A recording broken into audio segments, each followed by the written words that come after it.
কথা শুনে বকুল হাসে, কই তাহার মতো তুমি আমার কথা শুনে হাসো না তো।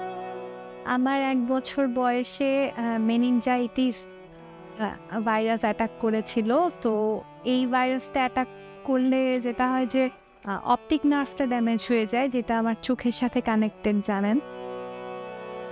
আকাশ পানে ওই অনেক দূরে, যেমন করে মেঘ যায় গৌড়ে। আমার স্কুল ছিল প্রথমত ব্যাপটিস্ট মিশন ইন্টিগ্রেটেড স্কুল, যেটা স্পেশালি যারা ভিজুয়ালি ইম্পেয়ার্ড মেয়ে আছে তাদের জন্য করা। ইউনিভার্সিটি হচ্ছে Dhaka university international relations department থেকে অনার্স এবং মাস্টার্স কমপ্লিট করেছি, এবং বর্তমানে আমি বেশ কয়েকটা রিসার্চ ওয়ার্কের সঙ্গে যুক্ত আছি, এবং সেই সঙ্গে আমি ডেভেলপমেন্ট সেক্টরে কাজ করে থাকি, বিশেষ করে পারসনস উইথ ডিসেবিলিটিস যারা আছেন তাদের সঙ্গে কাজ করে থাকি। এছাড়াও আমি মেন্টাল হেলথ নিয়ে রিসেন্টলি একটা কাজ শুরু করেছি। আমাদের সংগঠনটার নাম হচ্ছে রেসিলিয়েন্ট স্পিরিটস অ্যালায়েন্স, এবং এটা একেবারেই নতুন একটা সংগঠন।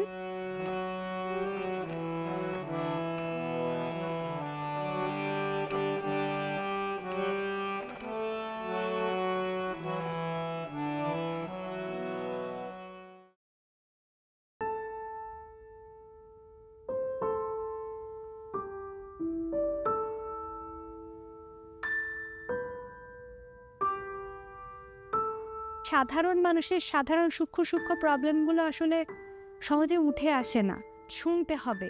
অনেক রকমের অস্থিরতা থাকে, সেগুলো শেয়ার করার একটা জায়গা থাকা দরকার। বন্যী শিখা বলে একটা সংগঠন আছে, তাদের বিভিন্ন রিসার্চ প্রজেক্টে আমি অ্যাসিস্ট করে থাকি, এবং সেই সঙ্গে তাদের একটা বড় প্রজেক্ট উইমেন গেইনিং গ্রাউন্ড প্রজেক্টে আমি ফেলো হিসেবে আছি। এছাড়াও আমি রিয়েল ভিউ বলে একটা অর্গানাইজেশন আছে, তাদের সঙ্গে আছি, যেটা হচ্ছে ভিজুয়ালি ইম্পেয়ার্ড মেয়ে যারা আছেন এবং বয়স্ক মহিলা যারা আছেন, যারা পুনর্বাসনের দরকার বা তাদের বিভিন্ন সুবিধা অসুবিধা থাকে, সেই সমস্ত বিষয় নিয়ে, মানে পুরোপুরি দৃষ্টি প্রতিবন্ধী নারীদেরকে নিয়ে এই সংগঠনটা কাজ করে।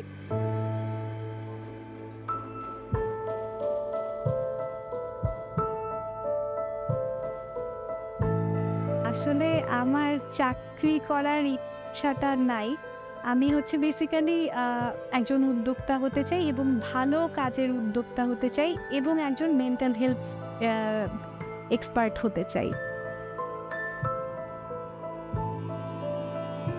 পরিবারের সাপোর্টটা আমি পেয়েছি, আমার বাবা মা। তো এই দুজন না থাকলে হয়তো আমার জার্নিটা আরও অনেক বেশি, মানে ভয়াবহ বলবো আমি, মানে এক কথায় একটা শব্দে বলবো ভয়াবহ হতো।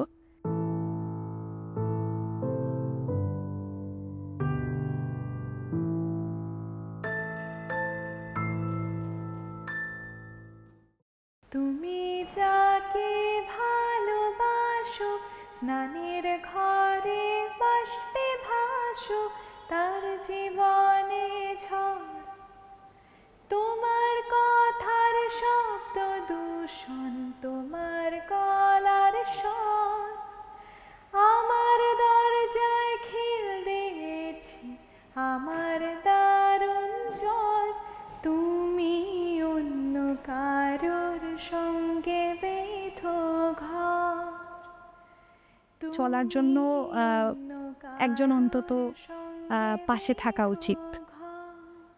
আর আমার মতো একজন মানুষের ভালনারেবিলিটি একটু বেশি, একটা মেয়ের ভালনারেবিলিটিটা একটু বেশি, তার কারণে আরও থাকা দরকার। তো সব কিছু মিলে আমি ডিসিশন নিয়েছি যে বিয়ে নিয়ে চিন্তাভাবনা করা যায়।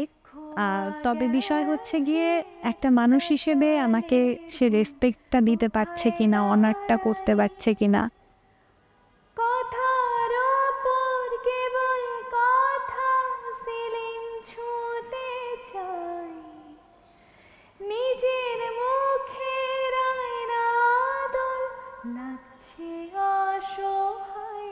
গানটা একেবারে আমার জীবনের আলাদা একটা জায়গা।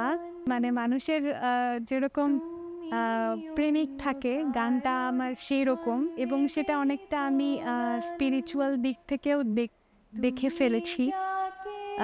আমি খুব কানেক্ট করতে পারি স্পিরিচুয়ালি। আব্দুস সাত্তার স্যার ছিলেন, মারা গেছেন। উনি কাজী নজরুল ইসলামের সরাসরি বন্ধু ছিলেন এবং ওনার গান নিয়ে বেশ কিছু গবেষণা করেছেন। ওনার কাছে প্রথম আমার হাতে খড়ি, এরপরে ওনার একজন স্টুডেন্ট ছিলেন আমার ফিরোজা বানু আন্টি, ওনার কাছে আমি শিখেছি। এরপরে 10 বছর বয়সে আমি ছায়ানটে চান্স পাই এবং সেখান থেকে ছায়ানটে আমি শিশু থেকে একেবারে সমাপনী অবধি কমপ্লিট করেছি এবং নজরুলে আমি গ্র্যাজুয়েশন করেছি ছায়ানট থেকে। ভেরি কমার্শিয়াল শিল্পী হিসেবে না, কিন্তু আমি চাই যে আমাকে মানুষ একজন সঙ্গীত শিল্পী হিসেবে চিনুক, জানুক।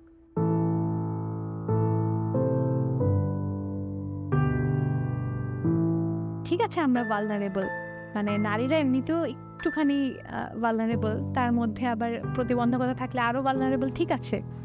কিন্তু কথা হচ্ছে গিয়ে আমাদের লাইফটা তো চ্যালেঞ্জিং, আমাদের চ্যালেঞ্জ তো নিতেই হবে যেভাবেই হোক। তো সেই কারণে আমাদের ভালনারেবিলিটিটাকে নিয়ে আরও বেশি সফট থাকা বা আরও বেশি মানে নিজের মনটাকে দুর্বল করে রাখার কোনো মানে হয় না।